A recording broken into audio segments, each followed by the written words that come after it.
এটা কি লেখা আছে বলো? হুরুফে কলকলা পাঁচটি। হুরুফে কলকলা পাঁচটি। পাঁচটি। কি কি?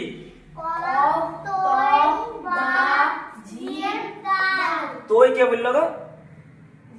এটা তৈ হবে? ত, ত, কফ, ক, বা, জিম, দাল।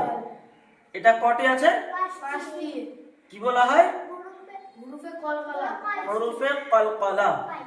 ঠিক, হরুফে কলকলা এই কারণে বলা হয় কারণ এর আওয়াজটা ঘুরে আসে। ইংরেজিতে কি বলা যাবে? রিপিট, রিপিট, ইকো ওয়ার্ডস। হ্যাঁ, ইকো ওয়ার্ডস। ঠিক, তো এই ইকো ওয়ার্ডস এই হচ্ছে পাঁচটি। ঠিক আছে, আর যার উদাহরণ দিলাম আমি, কুল হুয়াল্লাহু আহাদ, তারপরে আল্লাহুস সামাদ। হ্যাঁ, মিম দাল জাবার মাদ, সামাদ আওয়াজ রিপিট আসবে, ঘুরে আসবে। ঠিক, তো শর্ত হলো কি, এই পাঁচটা হরফের মধ্যে যে কোনো হরফ যখন খাস করে সাকিন হবে, কি হবে? সাকিন হবে, তো পূর্বের হরফের সঙ্গে মিলিয়ে এইভাবে পড়তে হবে যেন তার আওয়াজটা ঘুরে আসে।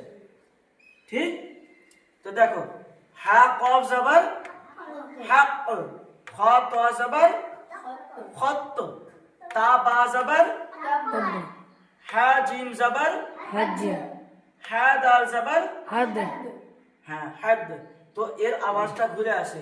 এটাই হচ্ছে হরুফে কলকলার পুরো কনসেপ্ট। আর দ্বিতীয় কিছু শেখার প্রয়োজন নাই, মনে থাকবে। হ্যাঁ, এটা ভুলবা না। তো এটা হয়ে গেল কমপ্লিট। এরপর